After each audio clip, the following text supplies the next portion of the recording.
तो दोस्तों I hope तुम्हें क्लाइमेट मतलब पता ही होगा। फिर भी एक बार मैं बता ही देता हूँ। क्लाइमेट किसी जगह का पहचान होता है दोस्त। जैसे कि हिल एरिया हो गया। तुम्हें पता ही होगा कि हिल एरिया में जनरली ठंडा पाया जाता है। तो ठंड हिल एरिया का पहचान है।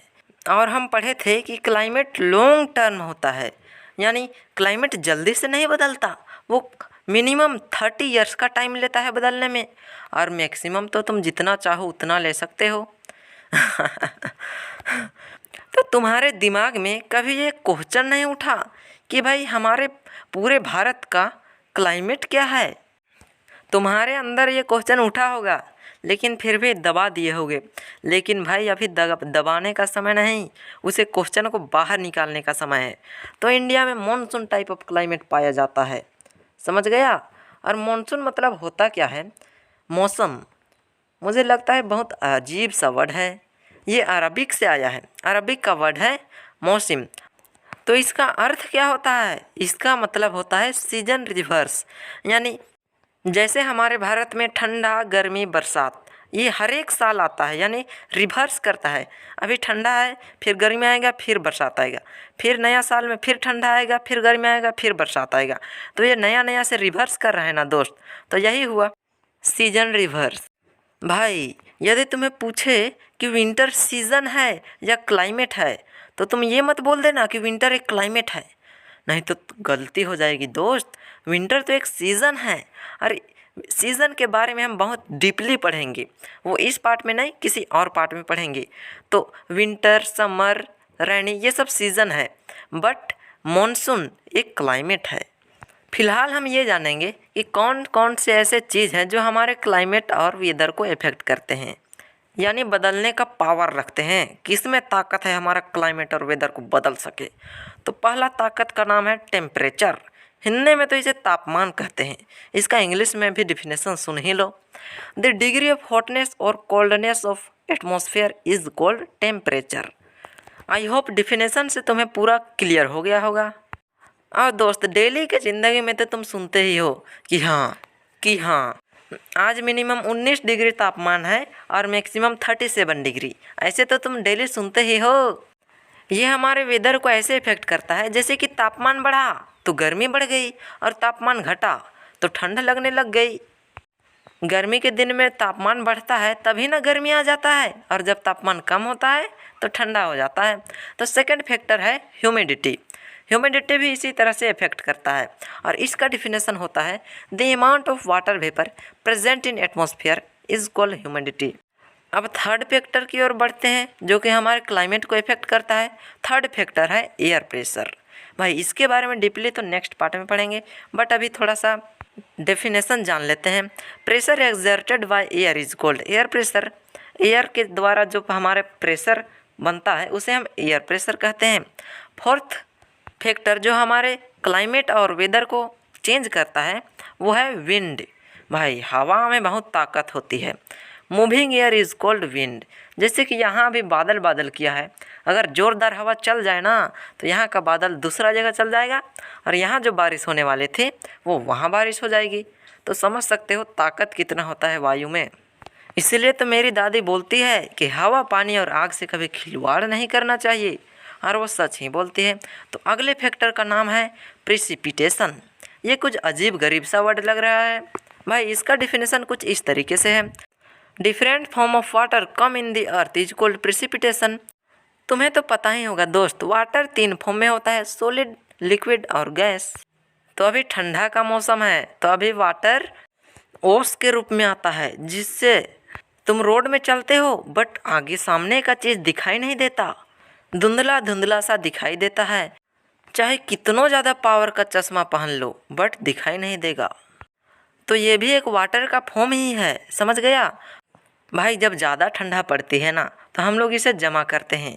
मतलब जैसे कि एक कटोरी में हम चीनी रख के खेत में रख देते हैं जहाँ ज़्यादा फोग गिरता है, और सुबह तक उसमें जो फोग बना हुआ रहता है उसे हम लोग आइसक्रीम समझ के खूब खाते हैं।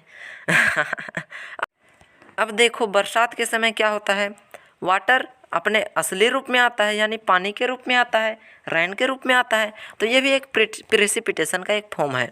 यदि तुम कश्मीर में चले जाओ ना दोस्त, तो वहाँ तो अजीब ही हो जाता है, यानी पानी सीधे बर्फ़ के फॉर्म में गिरता है, खूब स्नोफॉल होता है। आई होप तुम प्रेसिपिटेशन मतलब अच्छे से समझ गए होगे, यानी अलग अलग फॉर्म में पानी ऊपर से धरती पे आए उसे प्रेसिपिटेशन कहते हैं। तुम अपने से डिफिनेशन बना सकते हो दोस्त। अब प्रेसिपिटेशन कैसे वेदर या क्लाइमेट को चेंज करता है, तो देखो भाई, गर्मी के दिन में तो तुम्हें पता ही होगा रोड में खूब धूल उड़ता है, तो यदि थोड़ा सा भी पानी आ जाए ना दोस्त, तो उस समय घूमने में बहुत मस्त लगता है। घर से नहीं निकलने वाले लोग भी खूब निकल कर घूम के आनंद लेते हैं। तो ये प्रेसिपिटेशन का ही कमाल है भाई। ऐसा तो नहीं कि मैं बताते जा रहा हूँ और तुम भूलते जा रहे हो। चलो थोड़ा मैं बता देता हूँ कि आज हम क्या क्या पढ़े हैं। तो आज हम पढ़े हैं factors affecting climate and weather, यानी वेदर और क्लाइमेट को कौन कौन से फैक्टर अफेक्ट करते हैं। और हम टोटल कितने फैक्टर पढ़े? लगभग 5 फैक्टर पढ़े होंगे। तो पहला है टेम्परेचर, दूसरा फैक्टर है एयर प्रेशर जो कि हमारे क्लाइमेट को इफ़ेक्ट करता है, थर्ड है विंड, फोर्थ है ह्यूमिडिटी और फिफ्थ है प्रेसिपिटेशन। यदि कहीं एग्ज़ाम में आए तो ये 5 पॉइंट लिख देना, आराम से नंबर आ जाएंगे। भाई कुछ भी कहो ना, ये सारे फैक्टर घूम फिर के हमारे क्लाइमेट को इफ़ेक्ट करते ही हैं, चाहे तुम सोचो या ना सोचो। यदि इसके डीपली में जाओ ना दोस्त, तो सच में घूम फिर के एकदम हमारे क्लाइमेट को ही इफ़ेक्ट करते हैं ये सारे फैक्टर। तो भाई नेक्स्ट हमारा टॉपिक ये रहेगा क्लाइमेट कंट्रोल, जिसमें तुम्हारा बहुत सारे क्वेश्चन का आंसर भी मिलेगा। बहुत सारे क्वेश्चन मैंने पार्ट 2 में किया था ना दोस्त, वह पार्ट 4 में आंसर मिलेगा, तैयार रहना। हाँ भाई, मैं तो बहुत उत्सुक हूँ तुम्हें बताने के लिए। कब कल होगा कि मैं तुम्हें बताऊँगा। चलो मेन पॉइंट को बता ही देता हूँ, कैसा? हाँ, तो उसके बारे में डीपली कल पढ़ेंगे, बस आज ऊपर ऊपर से देख लो।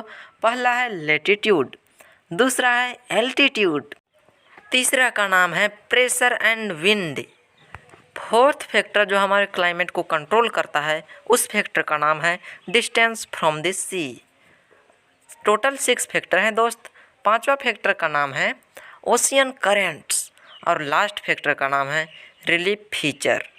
भाई लेटीट्यूड मतलब तुम कंफ्यूज मत होना, तुम जब ग्लोब देखते हो ना तो उस समय वैसे लाइन जो ग्लोब में लेटी लेटी से नज़र आती है उसे लेटीट्यूड कहते हैं। जैसे कि देख लो, मैं बना के दिखा देता हूँ। ऐसे ऐसे जो ग्लोब में लेटी लेटी सी लाइन नज़र आती है ना उसे हम लेटीट्यूड कहते हैं। Altitude, pressure and wind system, distance from the sea, ocean current, relief feature, ये सारे के बारे में हम नेक्स्ट पार्ट में पढ़ेंगे। खूब तैयारी के साथ आना दोस्त, खूब मज़े से पढ़ेंगे, बहुत मज़ा आने वाला है भाई। नेक्स्ट पार्ट ज़रूर देखना, खूब आनंद करेंगे। और हाँ, यदि अपने दोस्तों को शेयर नहीं किया है ना तो जल्दी से शेयर करो। मैं तो जाता हूँ कटोरे में थोड़ा चीनी रख के उसे खेत में रख के आने, ताकि कल तक फोग जमा हो रहे और मैं खा के तुम्हें मस्त से पढ़ाऊँ। भाई एक प्रॉब्लम होती है, माँ चीनी नहीं देती, जैसे तैसे मैं किचन से चुरा कर ले आता हूँ और बनाकर खाने के लिए तो मज़ा ही आता है। तो भाई माँ के डांट से बचना है तो बस माँ का कोई एक काम कर दो, फिर वो डांटेगी नहीं। तो ठीक है, आज के लिए बस इतना ही, मिलते हैं नेक्स्ट पार्ट में। तब तक के लिए